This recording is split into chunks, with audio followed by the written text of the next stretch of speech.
always gotta do your bed in the morning.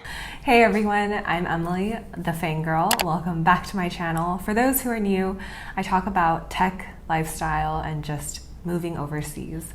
That changes all the time, by the way. I really should think about something that will stick. But today is more of just word babble. I feel like today can be a journal of my thoughts and just things that I wanted to get off my chest, but haven't had the time to write it down or really carefully think about it. So interestingly enough, I am outwardly extroverted. I like to be out and about meeting friends. And these past few days, for some reason, I've just been wanting to be by myself. I think I had too much overstimulation, or I've just been doing too much within a short time of period. So I spent the past few days cleaning the house, journaling, watching Dynasty on Netflix, and just doing my own thing, and it feels amazing. So I think I really needed that recharging energy and just sleep. I think I just needed sleep and to just be alone with my thoughts for a while. As we near Q4, which is my favorite time of the year, I think of all the things that have happened in the past 2 years or so, and it's kind of insane. And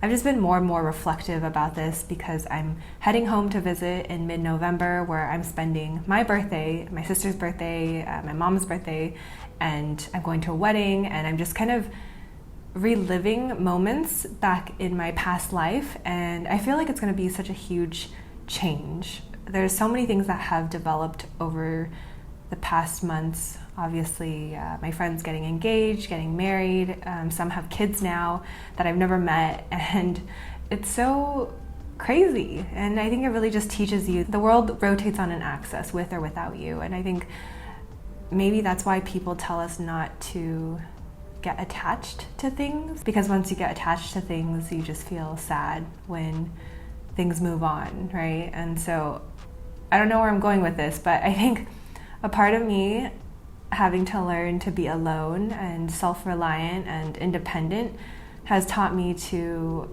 not become so attached to things. Obviously, I love my best friends, I love my family, I am very much having attachments to them, but I think I've come to a realization that their lives also move on, and I shouldn't be feeling bad if I'm not around to kind of see that, because I'm also here living my own life as well. And I feel like a lot of people who are overseas, ones that have just recently moved overseas and are feeling lonely or depressed or just feeling a little bit lost, I promise it gets better. You definitely have to be a little bit more proactive in some ways and just really put yourself out there. But honestly, I feel like coming to Singapore has taught me how to be alone. And it sounds very strange, but I am so comfortable being alone now. Can bike alone, I go to the gym alone, I eat alone. I just do things alone, and I totally think it's fine. And as long as I have, this is what I bring with me, by the way. I bring all of this when I'm out and about. I bring these pens. This is a little bit repetitive, but it's like a pen bag case, and then I bring my notebook for journaling. As long as I have all of these three things when I'm at a coffee shop or I'm out by myself and I can just journal and write, I'm okay. I'm okay being alone. And I am super extroverted again. I love being around people. I love meeting new people, but I think that was the most largest learning lesson I've had. And it's so funny that as an adult, it took me this long to be okay to be alone, because I would spend time just cramming my schedule with 500 different things so that I wouldn't have to be alone and be faced with my thoughts. And maybe that's why COVID forced us to look real deep inside. What do you want? What do you want your life to look like so that it's meaningful? What are the things that you've neglected? Who are the people that you really care about? And who else is, unfortunately to say, white noise? Just so much things have kind of just bubbled up to the top recently, and not to say it's trauma, but maybe it's things I have not addressed in the past that kept bubbling up. And these past few years was hey, you need to figure this out, because you're an adult now and this is gonna follow us for the rest of our lives. So I think I'm generally, addressing it from time to time. And yeah, I don't know, I just feel there are certain triggers now that I realized that I need to take care of myself. So one thing I've noticed is if my phone battery is really, really low, That means I'm neglecting my, my phone battery, and probably also neglecting my own energy because I'm too exhausted to like care to charge my phone. Or when I realize that I start canceling plans like crazy and I'm like, I just want to be alone, then I'm like, okay, you're probably isolating yourself because you're exhausted and you can't put effort into like meeting people. So they're like telltale signs that I realize that I need to take care of myself, keep my energy battery around 70% at all times. That's what my dad always tells me. Every day I still feel like I'm living in like a simulation of my life, that I chose this path to go to Singapore. But maybe in my other life, there's another simulation of me just staying in San Francisco. And I wonder what Emily in that simulation would have looked like. Anyways, I don't know where I'm going with this. But yeah, I think just the word babbling is one, I learned how to be alone and not feel lonely. I feel like that's something everyone needs to learn how to do.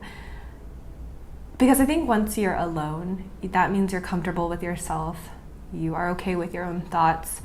You like having your own space. I think those are just really important factors. And then I think two, just to summarize that, is understanding who it is I want to be around, if that makes sense. Obviously, there's like so many people in this world I would love to have chats with and talk to and become friends with.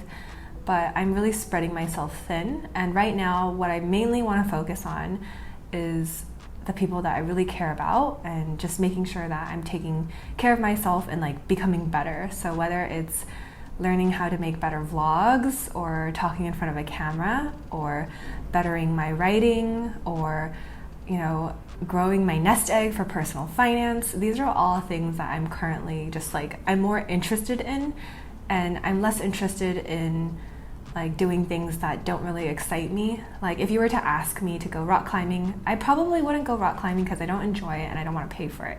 Or if you asked me to go, eat at a Michelin star restaurant, I don't think I would really enjoy that either, unless it was like for someone's like my best friend's birthday.